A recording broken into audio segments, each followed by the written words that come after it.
That night, the sky over Black Hollow turned red. Flames engulfed the old abandoned lumber mill on the outskirts of the small town in Montana. The building had been deserted for more than 30 years, yet many eerie stories surrounded it. Some believed the mill was haunted by the spirits of workers who perished in the Great Fire of 1952. As the fire sirens wailed through the silence, the townspeople rushed out of their homes to witness the flames dancing in the night sky. But something was strange. Despite the raging fire, no one saw where it had started. There was no sign of human presence. No indication of a gas explosion, just flames appearing out of nowhere, as if ignited by something unseen. The first firefighters to arrive sensed something was off.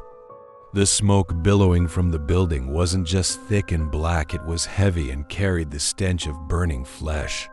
Firefighter Mike Thompson stepped closer, trying to get a clearer look inside through the collapsing walls. That's when he saw something that made his blood run cold. Amidst the flames, a figure stood motionless.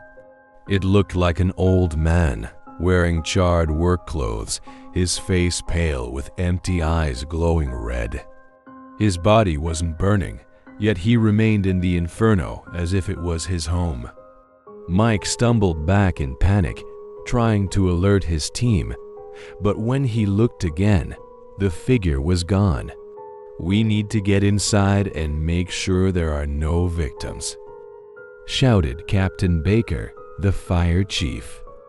Despite their apprehension, the firefighters entered the burning mill. The air was thick, the heat unbearable, but the most terrifying thing was the sound-long, agonized screams, as if many people were burning alive. One of the firefighters, Danny, followed the sound and found something inexplicable.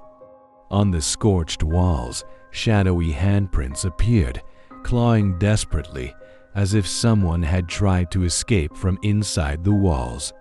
He froze in place, his body trembling. When he turned around, he saw a massive shadow hovering toward him, eyes glowing red. Danny screamed and collapsed unconscious.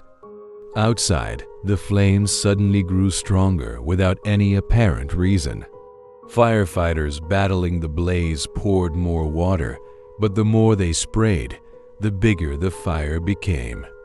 A witness, an elderly man named Harold, who had lived in Black Hollow for over 70 years, trembled as he watched. "It's happening again," he muttered hoarsely. "They don't want to be forgotten. They want us to remember how they died here." The fire of 1952 wasn't just an accident. The workers who perished had been locked inside by the mill owner, who wanted to claim insurance by burning the place down.